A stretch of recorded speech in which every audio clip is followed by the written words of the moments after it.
the 5 permanent members of the UN Security Council are on the same page when it comes to pressing the Taliban for a more inclusive government in Afghanistan that would ensure rights for women, girls and ensure the country does not become a hub for terrorists. China's ambassador to the United Nations, Zhang Jun, agreed that the 5 powers all wanted an inclusive government. Australia's leader said he is being given the cold shoulder by French President Emmanuel Macron after the controversial scrapping of his submarine deal, but vowed to be patient in repairing frayed relations. Speaking in Washington, Prime Minister Scott Morrison said he had tried to reach the French leader but the call had not yet happened. France has agreed to send its envoy back after President Joe Biden telephoned French President Emmanuel Macron, and the White House acknowledged that it heard in brokering a deal for Australia to buy US submarines without consulting Paris. In a joint statement issued, the two leaders agreed to launch in-depth consultations to rebuild trust, and to meet in Europe at the end of October. The leader of the U.S. House of Representatives Appropriations Committee introduced legislation to provide $1 billion to Israel to replenish its Iron Dome missile defense system, a day after the funding was removed from a broader spending bill. The Cumberville volcano on the Canary island of La Palma shot lava into the air in loud bursts on Thursday morning, whereas poisonous ash blanketed the surrounding area. For a 5th day, lava flowing down the slopes of the volcano engulfed homes, faculties and banana plantations, though extra slowly than in earlier days. The lava has destroyed almost 200 homes and compelled hundreds of individuals to flee. Earth is not some indestructible toy, Prime Minister Boris Johnson told world leaders, as he spoke of the upcoming Glasgow 26 Colombian Pesos Summit as the turning point for humanity.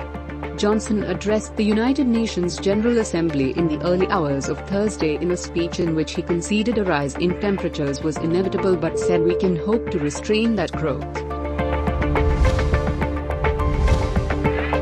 In yet another acknowledgement of Prime Minister Imran Khan's efforts to counter the effects of climate change, the UK Prime Minister Boris Johnson highlighted Pakistan's 10 billion trees project during his speech at the United Nations.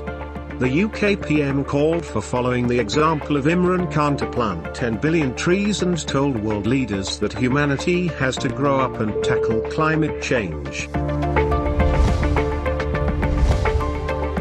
The 9 philanthropic organizations pledged to give $5 billion by 2030 to protect biodiversity around the planet, the largest ever private gift for conservation. OPIC Group's goal is to maintain 30% of the planet in its natural state.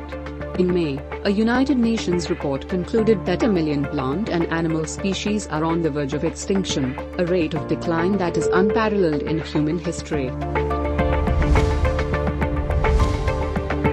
An Indian news channel has exposed India's hollow claims of not being involved in subversive activities in Pakistan by interviewing a former research and analysis wing agent. The news channel, he admitted that Pakistan does not send spies in India to carry out subversive activities. Rather, India frequently sends spies over into Pakistani territory.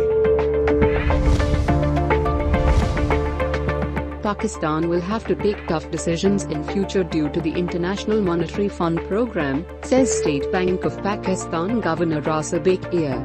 He made this remark during his speech at a conference on business leaders. The SPP governor said Pakistan had overcome the threat of COVID-19 and the positivity rate of the infection is now much lower than the global rate. Pakistan lost 58 people to the coronavirus in last 24 hours, GOVT data shows. The country has recorded 2,357 new COVID-19 cases Thursday morning. The GOVT data placed the country's positivity rate at 4.89%.